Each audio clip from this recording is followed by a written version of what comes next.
Let's go, Nino. Honestly, I gave up on the franchise after Volume 4.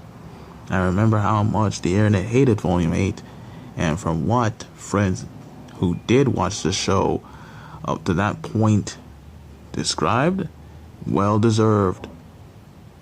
It is time. I'm tired of holding myself back. I'm going to give a complete 100% unfiltered analysis on all volumes from 1 straight to 9. See all these fucking videos, man, about RWBY from 5 years ago, 3 years ago, when you scroll down.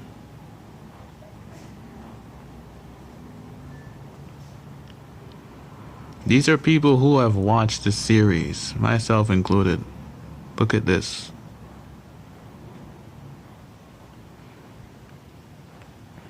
Look at this. And they have 100% reason to be pissed off when it comes to this show, myself included. So, it is time. Buckle up, because it's gonna be a long fucking video, man. It's gonna be a long one. RWBY, RWBY, came out back in 2013, created by Monty Oum. Self-taught animator, was basically recruited by Rooster Teeth for his amazing creations like Dead Fantasy and Haloid. They were impressed with the way how he was doing certain things when it comes to certain characters, so they recruited him. And as the name suggested, it's about RWBY, Weiss, Blake, and Yang. And this is just the humble beginnings when it comes to Volume 1. And in Volume 1, we got introduced to the 4 main girls. RWBY is basically the one that's all about guns. Weiss, basically a brat. Blake, mysterious because they have a mysterious character. And Yang, basically being all bubbly. Introduced to the world of Revenant and also Grimm. And also the concept of weapons that are swords, also mixed with guns. Not a bad concept, and also dust. So with a semi-interesting backstory like that and setup like that, you would expect that this would be well talked about, well liked. You'd be dead wrong. Volume 2. The aesthetics of the girls, including their outfits, have changed. Their personalities have not changed. They still keep it up, even though when it comes to the voice acting, especially for Blake, has never improved throughout the entire fucking show. So when it comes to Volume 2, a lot of things have happened. We got introduced and we got a chance to see Penny. Penny was a very enjoyable, very nice character. We got a chance to see all the other teams, including Team Juniper. And, man, Volume 2 is like such a long time ago. But man, Volume 2 was fun for what it's worth. And let's just say we got a chance to see Team Coffee, I believe, which was what's her name again? Coco. Yeah, Coco. We got Velvet, we got Fox, and Yotohashi. So Volume 2, it wasn't all that bad when it comes to Volume 2, you know. Very rememberable and likable moments. And also in Volume 2, Burning the Candle. Yes, that one specific episode. Everybody be like, oh, Blake and Yang are together. Listen, I want you to hear me out real quick. If you're a Bumblebee shipper, don't say anything in the comments at all. Because those two don't have any chemistry, period. So we're gonna go to Volume 3. This is the introduction of basically the writers wanting us to take the show more seriously because Penny died, Beacon fell, Aspen's also dead, Yang basically lost her arm, Blake got scarred, Weiss basically got taken back home by her father, and RWBY awakened her silver eyes. A lot happened in that fucking volume. It was like the apex of apex. Everything was happening so fast that we all remember them reaction channels losing their shit when they saw the girl of all girls with so many goddamn, death flags. I'm surprised they didn't notice that she was literally meant to die. Talking about Pyrrha. Still miss Pyrrha to this day, bro. So, Volume 3 was the apex. Volume 4. All 4 of our girls are basically separated. Ruby is on her own. Weiss is basically at her parents' house. Blake is on her own. Yang is basically venturing out on her own to try and find, you guessed it, Blake. So Volume 4 is interesting because in terms of the designs that you can see right here, a lot have changed drastically. And the only design that stands out is still Ruby's design and Yang's design, because they still have the original, what they're supposed to have. Weiss's design went from white to blue. Okay. And then Blake, who's supposed to be black, is wearing white with purple. Oh, okay. I guess the highlights of that volume, when it comes to Volume 4, if I can remember, was them actually getting a chance to... Man, Volume 4 is like such a long time ago. Oh yeah, Tyrion, that crazy psychopath. And also, another highlight when it comes to Volume 4 is with Ren and Nora finally defeating the Nakalavi, or whatever the fuck you want to call it. And Crow getting poisoned by Tyrion. Thought it was gonna die, but of course, nobody actually truly dies in this fucking show unless you're a side character, just like in this volume when it comes to Pilot Boy. And then the dreaded, abysmal bastard child that is Volume 5. Holy freaking shit. Absolutely nothing happens in this volume. You start off this volume by introducing this kid on a farm. Nobody cares. We're spending most of our times in this house. Yang is just basically there with Raven, basically introducing the concept of magic. Weiss is in denial. And the only thing of merit that actually happens is towards the end, with a giant big sword clash between Cinder and Raven, with Raven freezing Cinder.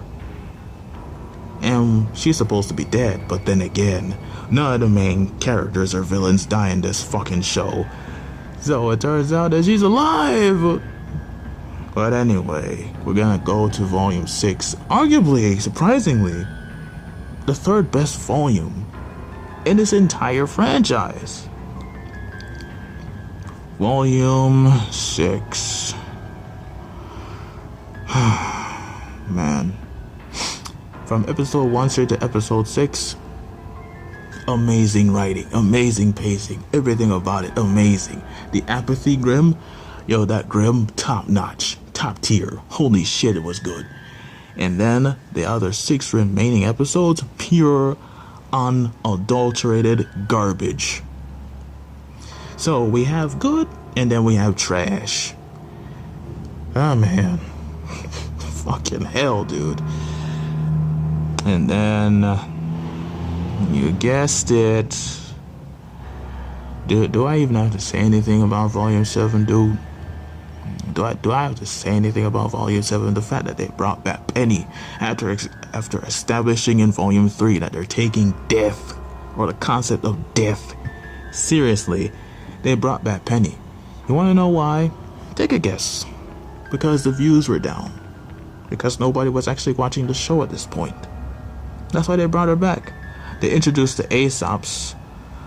Absolute flops, waste of time. The only interesting Aesop member was actually, Hare and Morrow. Those are the only two. Clover's an actually walking plot device because of his semblance, which is luck. Wow, luck semblance. Ooh, who could guess what's gonna happen next? Crow being bad luck and him having good luck. Ooh, Lucky Charms. I'm getting tired. of this whole shipping bullshit. But Volume 7 ended with, you guessed it, Clover dying. Nice. So, Volume 8. This is it. This is it, okay? Okay, this is it. The complete and utter destruction of Atlas. The complete and utter assassination when it comes to Ironwood's character. I'm getting angry just by talking about this. I am. I can't. It's bad enough that the girls thought that plan of causing everybody to leave Atlas to evacuate would work. It's bad enough that they thought it would work. It make it even worse that they did the whole Rainbow Road thing. Rainbow Road is a stage in Mario that I absolutely hate as a track course. But man, this volume, dude. Man, Ironwood is such a well-liked character. You know, he is. And they killed him. It's even worse for the fact that in Volume 3 they even killed fucking Roman, which I forgot to mention. Volume 9. Okay. Volume 9, they were in the Ever After. Got a chance to see John. John broke a clock, well, a clock-shaped fruit, which went back and even forward in time, which caused him to age, and he's basically like 40 at this point.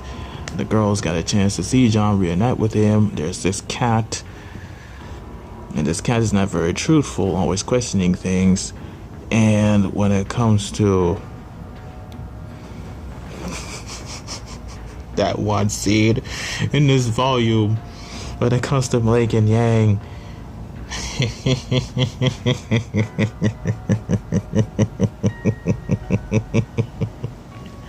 yeah, you waited how many fucking years? From Volume 2 straight to Volume 8 with the constant teasing, and there's no fucking chemistry between these two characters. Can somebody say poorly written? Can somebody say because of ratings? Can somebody say you gotta bring in those people? Yeah.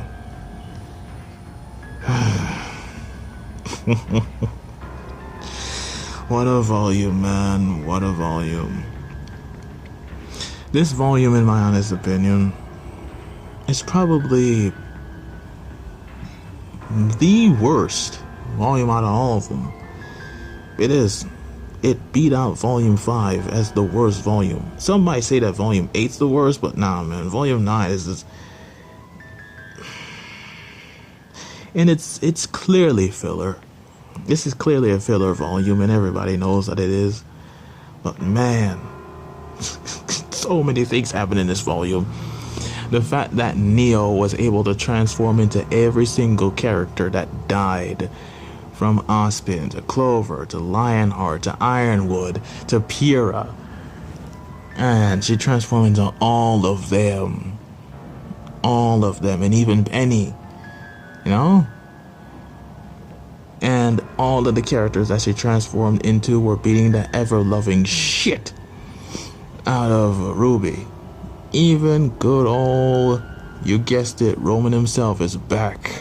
My GOAT Roman, man.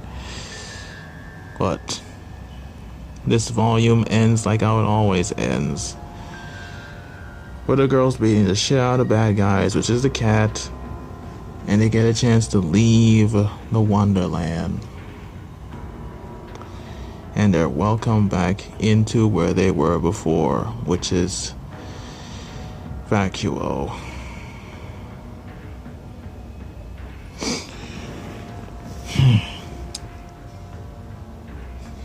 In my honest opinion, if I were to rank all the volumes in order, from best to worst, the best volumes is volumes 3 6, 4, let me see, 2, and 1. The worst volumes is volumes 9, 5, and 8. Those are the worst. Those are the worst. Those are the worst ones. But man, I'm looking forward to actually seeing RWBY again, you know, because I do miss this franchise. I need some closure, you know. But with RWBY around the corner, especially when it comes to, you know, it's coming back and all that stuff. July 5th, we're gonna be getting some RWBY news because of Viz. I hope we get some RWBY news when it comes to this thing. I hope, man. But jeez, love it or hate it, I still like this show. I do. I do, man. There's no going around it. I still like the characters. I like the show. It's just so frustrating. It honestly is.